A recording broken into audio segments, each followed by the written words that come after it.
नमस्कार दोस्तों, आज की हमारी कहानी है एक ऐसे व्यक्ति की जिसके 3 दोस्त थे। यह कहानी हमें यह बताती है कि सच्चे दोस्त कितने महत्वपूर्ण होते हैं और हमारे कर्म कैसे हमारे भविष्य को निर्माण करते हैं।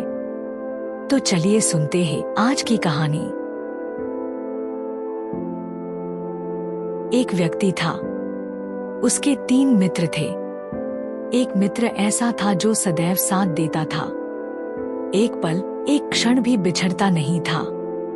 दूसरा मित्र ऐसा था जो रोजाना उससे सुबह शाम मिलता। तीसरा मित्र ऐसा था जो बहुत दिनों में कभी कभार ही मिलता था। एक दिन कुछ ऐसा हुआ कि उस व्यक्ति को अदालत में किसी कार्यवश किसी को गवाह बनाकर जाना था। अब वह व्यक्ति अपने सबसे पहले अपने उस मित्र के पास गया जो सदैव उसका साथ देता था और बोला, मित्र, क्या तुम मेरे साथ अदालत में गवाह बनकर चल सकते हो? वह मित्र बोला, माफ करो दोस्त, मुझे तो आज फुर्सत ही नहीं। उस व्यक्ति ने सोचा कि यह मित्र मेरा हमेशा साथ देता था, आज मुसीबत के समय पर इसने मुझे इनकार कर दिया। अब दूसरे मित्र से क्या ही उम्मीद रखूं? फिर भी हिम्मत रखकर वह दूसरे मित्र के पास गया जो सुबह शाम मिलता था और अपनी समस्या सुनाई। दूसरे मित्र ने कहा, मेरी एक शर्त है कि मैं सिर्फ अदालत के दरवाजे तक जाऊंगा, अंदर तक नहीं। वह बोला, बाहर के लिए तो मैं ही बहुत हूँ, मुझे तो अंदर के लिए गवाह चाहिए। आखिरकार अंत में वह थक हार कर अपने तीसरे मित्र के पास गया जो बहुत दिनों में मिलता था और अपनी समस्या सुनाई। तीसरा मित्र उसकी समस्या सुनकर तुरंत उसके साथ चल दिया। अब आप सोच रहे होंगे कि वो 3 मित्र कौन है, तो चलिए हम आपको बताते हैं इस कहानी का सार। जैसे हमने 3 मित्रों की बात सुनी, वैसे हर व्यक्ति के 3 मित्र होते हैं। सबसे पहला मित्र है हमारा अपना शरीर। हम जहाँ भी जाएंगे, शरीर रूपी पहला मित्र हमारे साथ चलता है, एक पल एक क्षण भी हमसे दूर नहीं होता। दूसरा मित्र है शरीर के रिश्तेदार, जैसे माता पिता, भाई बहन, मामा चाचा इत्यादि, जिनके हम साथ रहते हैं, जो हमसे रोज सुबह दोपहर शाम मिलते हैं।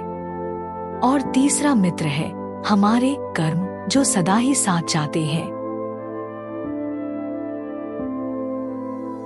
अब आप सोचिए कि आत्मा जब शरीर छोड़कर यमराज की अदालत में जाती है, उस समय शरीर रूपी पहला मित्र एक कदम भी आगे चलकर साथ नहीं देता, जैसे कि उस पहले मित्र ने साथ नहीं दिया। दूसरा मित्र यानी हमारे रिश्तेदार, जो शमशान घाट तक यानी अदालत के दरवाजे तक तो राम नाम सत्य है कहते हुए जाते हैं, परंतु वहां से फिर वापस लौट जाते।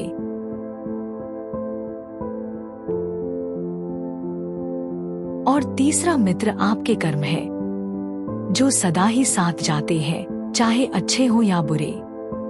अगर हमारे कर्म सदा हमारे साथ चलते हैं तो हमको अपने कर्म पर ध्यान देना चाहिए। अगर हम अच्छे कर्म करेंगे तो किसी भी अदालत में जाने की जरूरत नहीं होगी। यमराज भी हमारे लिए स्वर्ग का दरवाजा खोल देंगे।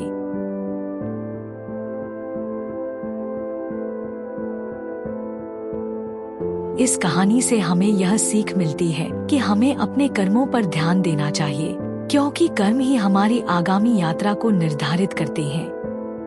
अच्छे कर्म करने से हम अपने भविष्य को समृद्ध और खुशहाल बना सकते हैं।